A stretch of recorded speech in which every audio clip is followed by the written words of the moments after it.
Apapun yang Anda lakukan, siapapun diri Anda, tidak peduli seberapa tulus atau palsunya Anda, akan selalu ada seseorang yang tidak menyukai Anda, dan akan selalu ada seseorang yang akan mengkritik Anda. Apa yang kebanyakan orang coba untuk lakukan adalah mereka mencoba untuk mengendalikan bagaimana orang lain melihat diri mereka, bagaimana mereka mengekspresikan diri, apa yang boleh dan tidak boleh untuk dipikirkan oleh orang lain terhadap mereka.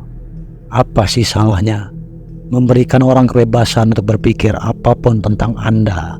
Dan apa yang dianggap begitu buruk jika seseorang berpikir negatif tentang Anda? Mengapa hal itu mempengaruhi Anda? Mengapa harga diri Anda terikat pada hal itu? Itu adalah sesuatu yang perlu dipikirkan. Mengapa saya mencoba mengendalikan semua orang? Mengendalikan persepsi. Mengapa saya tidak percaya pada kebebasan berpikir, kebebasan dalam berbicara? Biarkan orang mengkritik Anda. Tidak apa-apa. Memangnya kenapa? Itu pasti akan terjadi. Dan ini hal lainnya. Jangan percaya pada kebohongan bahwa Anda harus akur dengan semua orang. Itu tidak alami. Kita di program seperti ini. Ada 3 tips yang bisa saya bagikan sekarang, yang pastinya akan membuat semua orang, siapapun itu, menyukai Anda. Apakah Anda ingin tahu apa tips-tips itu? Semua orang pasti menjawab iya.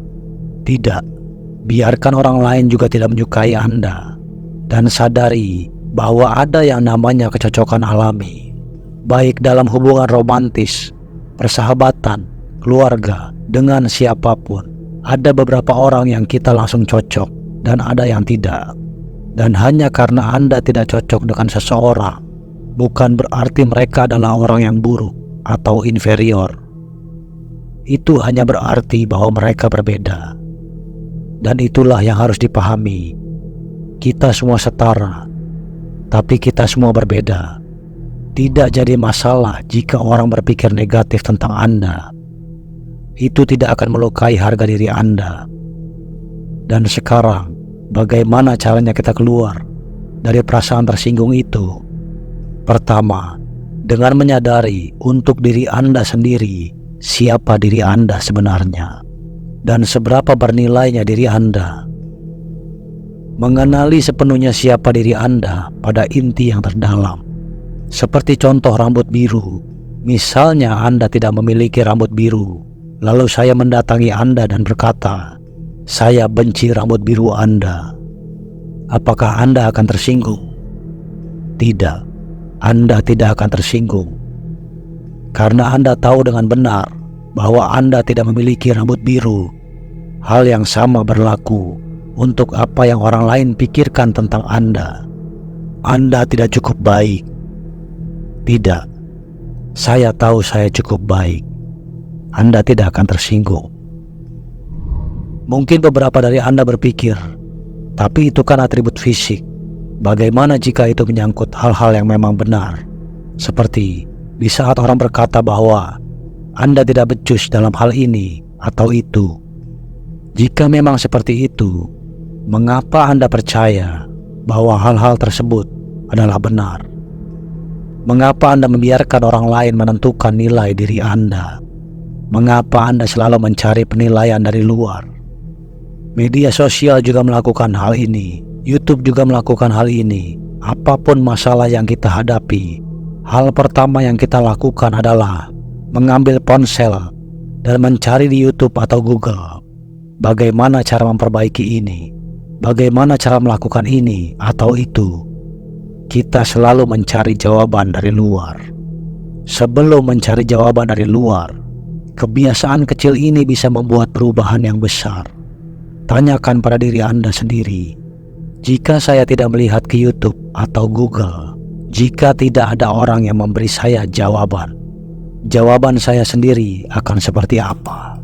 Ini memaksa Anda untuk memulai.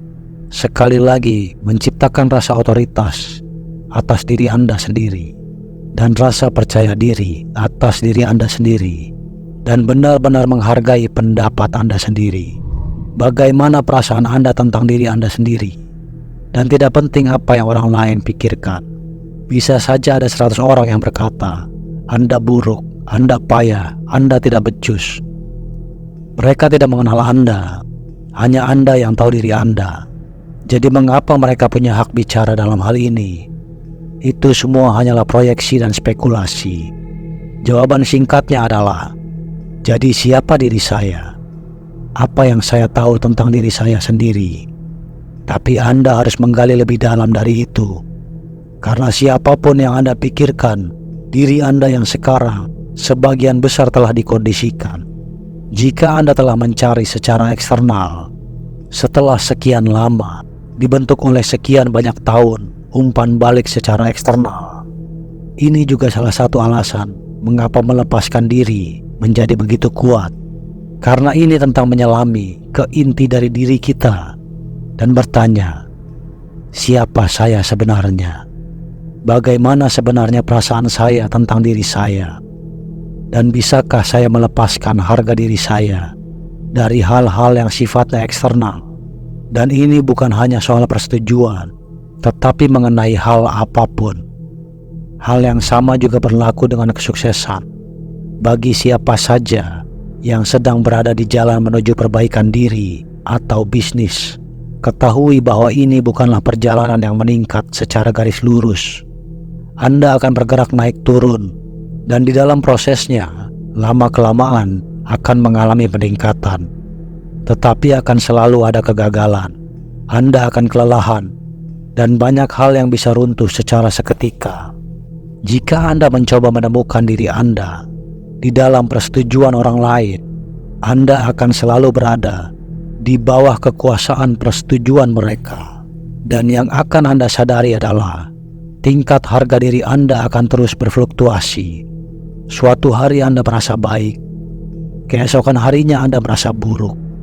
Sama halnya dengan penampilan Anda. Dan banyak orang yang melakukan ini. Ketika saya terlihat baik, ketika saya tidak. Ketika saya punya uang, ketika saya tidak. Naik turun secara konstan dibandingkan dengan menerima bahwa ini adalah saya. Dan letak saya ada di sini, apapun yang terjadi. Tidak ada yang di luar sana yang dapat menentukan harga diri saya. Kemudian lihatlah berbagai paradigma atau keyakinan yang Anda percayai. Jika Anda berpikir ini semua tentang uang, pertanyaannya, sejak kapan Anda mulai percaya bahwa uang menentukan harga diri Anda? Dan renungkan kembali pada masa kecil Anda. Apakah seorang bayi berpikir demikian ketika Anda lahir? Apakah pernah Anda berkata seperti, oh orang tua saya miskin? Tidak. Apakah ada bayi dengan harga diri rendah? Tidak. Anda tidak berpikir seperti itu. Jadi semua hal ini diprogram ke dalam diri Anda. Ini bukan tentang menambahkan lebih banyak. Dan ini bukan tentang menyempurnakan kemampuan Anda untuk beradaptasi secara sosial. Tetapi ini tentang melepaskan semua itu dan menyadari bahwa Anda sudah cukup baik dan Anda selalu sudah cukup baik. Masalahnya adalah berbagai hal telah meyakinkan Anda bahwa Anda tidaklah cukup baik. Pengalaman, orang-orang, kehidupan, dan lalu Anda mulai membentuk sebuah cangkang. Anda mulai menolak bagian-bagian dari diri Anda. Dan sekarang Anda ada di sini. Bagaimana caranya agar saya menjadi lebih baik? Ini bukan tentang menambahkan, melainkan menghapus, hapus kondisinya. Dan ini akan menghubungkan Anda kembali dengan keadaan layaknya seperti anak kecil. Dengan tambahan pengalaman dan kecerdasan seseorang yang dewasa, disitulah Anda benar-benar menjadi tidak terhentikan. Dan disinilah Anda juga bisa mengevaluasi hidup Anda dan bertanya pada diri Anda sendiri, seberapa sering Anda tertawa dan tersenyum bahagia, serta bersenang-senang dan bermain, dan menggunakan imajinasi Anda. Kapan terakhir kali Anda tersenyum begitu lebar sampai rasanya sakit?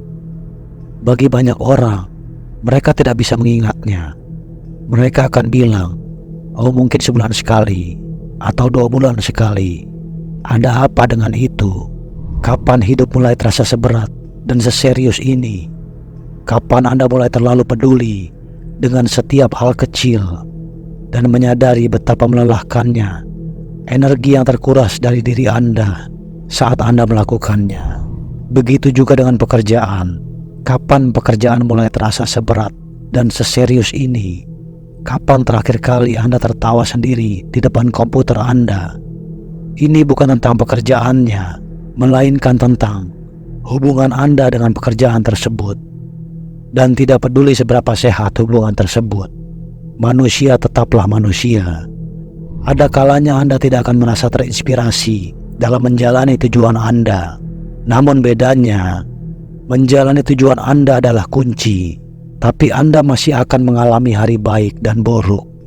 Namun hari buruk dalam menjalani tujuan Anda akan selalu lebih baik daripada hari baik yang tidak sesuai dengan tujuan Anda.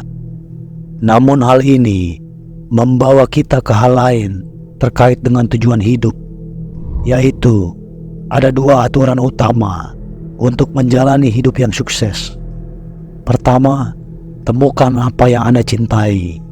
Kedua, rancang hidup Anda untuk melakukan lebih banyak dari hal yang Anda cintai. Dan hal tersebut tidak membuat Anda menjadi kekanak-kanakan. Justru itu menggabungkan dua hal. Ini adalah perpaduan antara kecerdasan orang dewasa dengan semangat, kegembiraan, dan kebahagiaan anak-anak. Dan ketika Anda melakukannya, Anda tidak akan terhentikan. Karena yang terjadi ketika Anda melakukannya adalah pekerjaan berhenti terasa seperti pekerjaan. Semuanya menjadi seperti permainan besar. Rayakan kemenangan Anda. Tidak apa-apa jika masih ada pekerjaan yang masih harus dilakukan. Selalu akan ada pekerjaan yang harus dilakukan.